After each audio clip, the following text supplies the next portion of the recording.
Meron ka bang lumang sapatos na hindi mo maiwan-iwan o kaya ex mo na hindi mo makalimutan o mga bagay na hindi nyo nabibitawan hanggang ngayon? Hindi dahil sa special sila ha, pero ang problema baka may endowment effect ka na. Ano ba yon? Alamin natin. Ang Pilipino kasi, we have this traditionally yung meron tayong value doon sa kung ano yung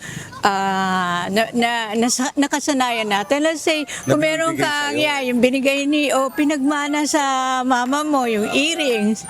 Mawala man meron ka lahat, ba wag lang, oh yeah, I have. Ring from my mother.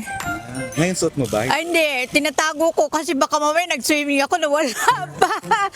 Kasi yung isang tao is nag-effort din siya na mabili yung isang bagay, then then at the same time is yung parang then binavalue mo din yung effort niya.